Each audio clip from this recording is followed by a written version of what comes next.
Makanya ada pertanyaan orang-orang, saya pernah ditanya itu ya bingung tenan. Gus, kalau ada orang mati oplosan misalnya, jenengan datang sholat enggak? Ya datang sholat kan, dia orang mukmin, saya tetap sholat. Kenapa? Ya kan matinya oplosan. Tapi andaikan tokoh yang mati, kamu sholat enggak? Ya sholat, kan dia tokoh. Jadi ribet. Fikih itu ribet. Makanya Imam Nawawi nanti ngendikan gini. Ada orang ngundang Nabi, ya Rasulullah, saya mohon nyolati ini. Nabi tanya, punya utang enggak? Punya. Nabi, saya enggak mau nyolati mayit yang punya utang. Terus ada sahabat datang, ya Rasulullah, utang itu tak ambil alih kami. Berarti dia sudah tidak punya utang. Terus Nabi kerso nyolati.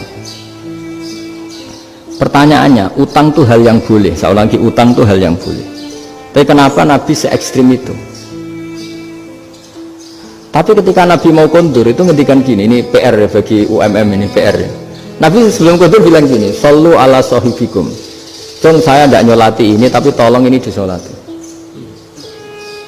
Terus kata Imam Nawawi, dianalogikan atau dikiaskan, siapapun pelaku dosa besar atau mati dalam keadaan tidak benar, misalnya pas dugem mati, pas oplosan mati, itu sebaiknya tokoh-tokoh itu enggak nyolati, karena nanti dianggap penghormatan. Misalnya ketua PP Muhammadiyah, rektor nyolati wong mati oplosan, kan keren.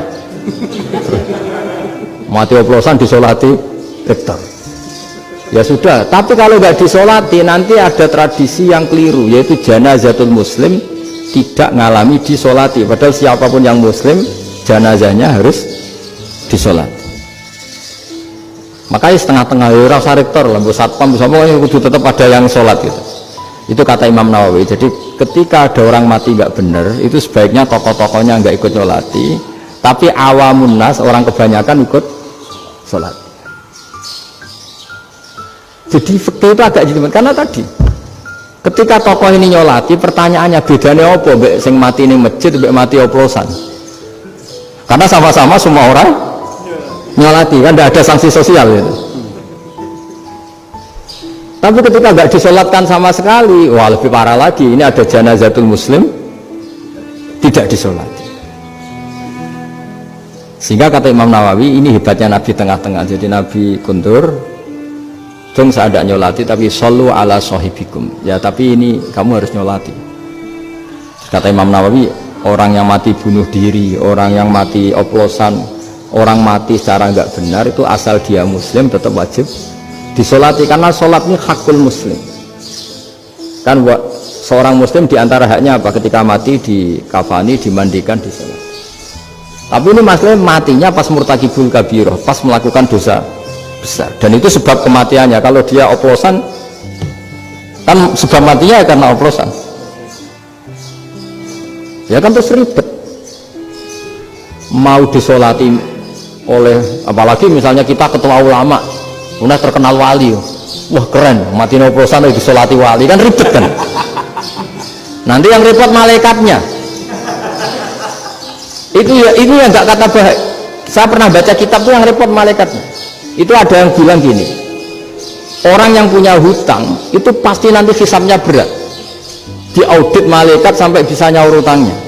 Sementara malaikat kena konstitusi, kalau Nabi mendoakan harus mustajab.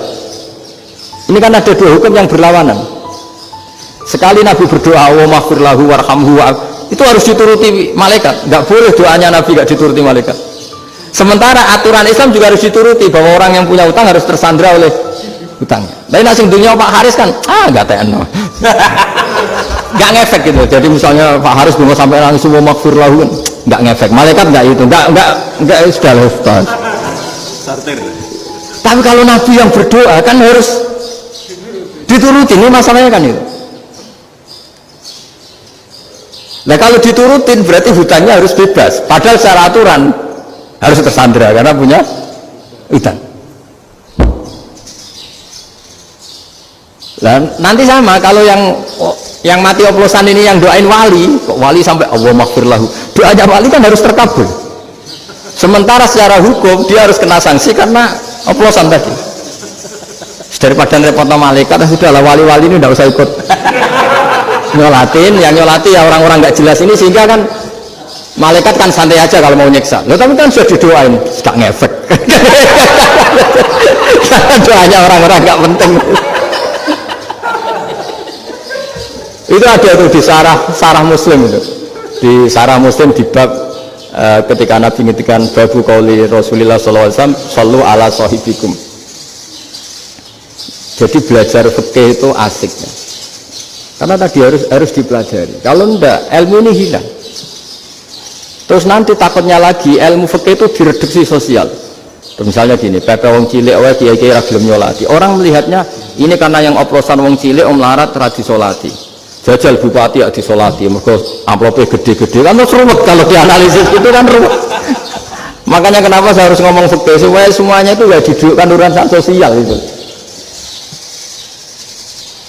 Nah kalau semuanya didudukkan sosial kan sentimennya sentimen sosial. Ribet. Padahal yang sering mati oplosan itu kan ngomong cilik gitu loh, karena tadi kalau wong sugih kan pakai whisky yang mahal yang insya Allah tidak mati kan gitu. Yang mati kan ya mergo pertos macam-macam itu kan. Artinya ini kalau nggak diterangkan secara fikih, kiai-kiai yang nggak datang dikira masalah sosial kan. PP salam tempel era gede terus nggak datang kan terus jadi ribet. Ya makanya ini apa lewat pengajian ini supaya sampean lebih tahu ya bahwa khazanah Islam ini kata beberapa ulama kafatal linnas, maknanya semuanya, sehingga Allah akan mentakdirkan kajian Islam akan ada di seluruh dunia.